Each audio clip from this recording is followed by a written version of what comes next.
Un 18e titre pour les Celtics ou une 4e bague pour Curry et sa bande? C'est tout l'enjeu de ces finales NBA. Salut les amis, on se retrouve pour une nouvelle vidéo et pour parler basket. Je te donne mon avis et mon prono pour ces finales NBA qui commencent cette nuit. Alors, on perd pas de temps, c'est parti.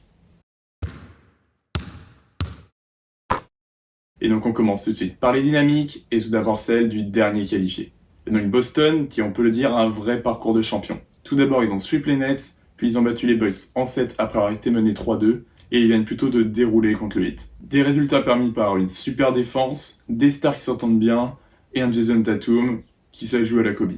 Que demander de plus? Donc les Celtics ils font des super playoffs. Quand il y a eu des difficultés, ils ont réussi à les surmonter, ils ont réussi à éteindre Giannis quand il fallait. Et les quelques blessures qu'ils ont eues les ont pas empêchés de bien jouer. Car depuis le début, quand même, Marcus Smart, Al Horford, Robert Williams, ils ont tous raté des matchs. Alors oui, c'est pas des superstars, mais c'est quand même des joueurs importants et ils ont complètement réussi à faire oublier leur absence. Donc pour moi, on assiste vraiment à la naissance d'une équipe jeune, avec un coach rookie qui risque de faire très mal dans les années à venir. Et pourquoi pas dès ces finales. Et ce que je trouve fort avec ces Celtics, donc que j'ai surtout vu jouer sur ces playoffs, je n'ai pas regardé énormément de matchs en régulière, c'est que quand Jason Tatum n'est pas dans son match, il sait se mettre en retrait, il prend ses rebonds, il fait jouer les autres, et c'est Jaylen Brown qui prend le relais. Et inversement. Il y a vraiment un équilibre qui se crée, ce qui fait que les Celtics, il y a très peu de matchs et tu te dis, c'est mort. Ils sont plus dedans. Parce qu'il y en a toujours un qui est là, qui fait le jeu, et ensemble, ils arrivent toujours à rester dans le match. Alors oui, parfois ils ont des petits creux au cœur d'un match et il faudra faire gaffe face aux Warriors, mais ça dure jamais très longtemps. Donc pour Boston, c'est le retour en finale, mais en phase 2, ils ont des vrais habitués. 6 finales en 8 ans, les Warriors sont de retour, les Splash Bros aussi, et la dynamique est tout aussi bonne du côté de San Francisco. Seulement 4 petits matchs essais depuis le début des playoffs, ils arrivent tout frais pour ces finales. Car ça fait déjà presque une semaine qu'ils ont joué leur dernier match contre Dallas. Alors certains verront ça comme un inconvénient, mais moi je pense que c'est quand même plutôt un avantage. Alors ici contre les Mavs, on a très vite compris comment ça allait se passer, car 80% du temps c'était les Warriors contre Doncic, et tout Doncic qui soit, c'était impossible de battre à lui seul une équipe aussi rodée. Eh bien les Warriors ont montré qui étaient les véritables meilleurs à l'Ouest. Et si du côté de Boston on parle d'un bon collectif, du côté des Warriors, on a aussi un sacré bon client. Car entre Kevin Looney, Jordan Poole, Andrew Wiggins et les stars qu'on ne présente plus, le danger vient de partout. Ils sont 4 dans l'effectif à plus de 15 points de moyenne sur ces playoffs.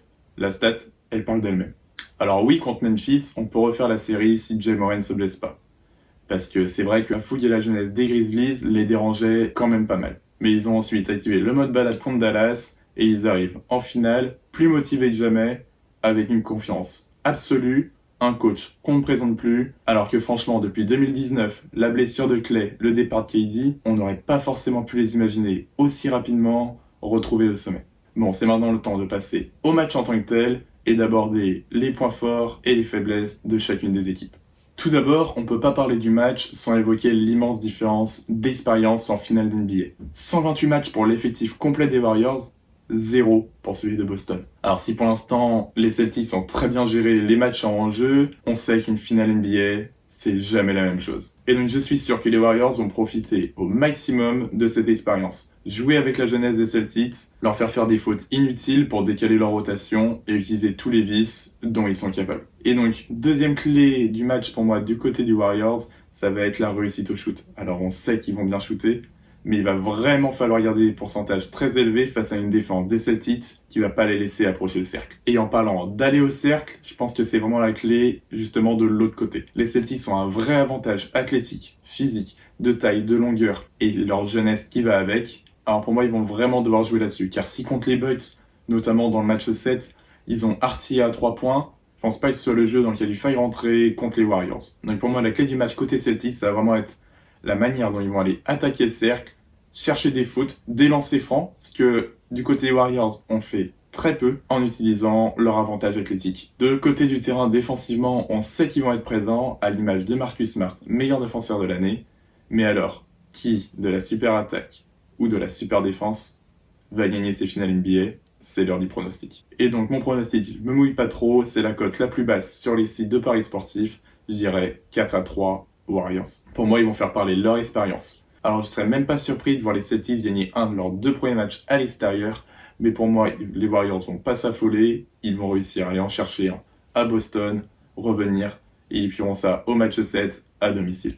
En fait, j'arrive pas à voir le quatuor Curry, Clay, Draymond, Steve Kerr ne pas aller chercher leur 4e bague pour écrire l'histoire et montrer que la dynastie des Warriors, elle est tout simplement pas finie. Parce qu'ensemble, ils arrivent toujours à jouer juste, ils se connaissent par cœur, ils ont cette faculté à rendre meilleurs les role-players, et enfin, ils arrivent beaucoup plus frais que Boston, et je pense que ça peut vraiment jouer, même si Boston reste une équipe très jeune. Alors ça reste qu'un pronostic, et franchement, je serais pas surpris si Boston arrive à faire plier les Warriors grâce à leur jeunesse. Défensivement, je sais qu'ils vont être au top, et si offensivement, ils arrivent à les attaquer de tous les côtés, et que physiquement, les Warriors ne tiennent pas, et franchement, ça peut très bien s'inverser. En tout cas, ce dont je suis presque sûr, c'est que ça va pas être une série courte. Je vois minimum 6 matchs, et franchement, j'aimerais bien un match à 7. En tout cas, toi aussi, donne-moi ton pronostic en commentaire, juste là, like la vidéo, abonne-toi, et on se dit à bientôt sur une nouvelle vidéo. Salut!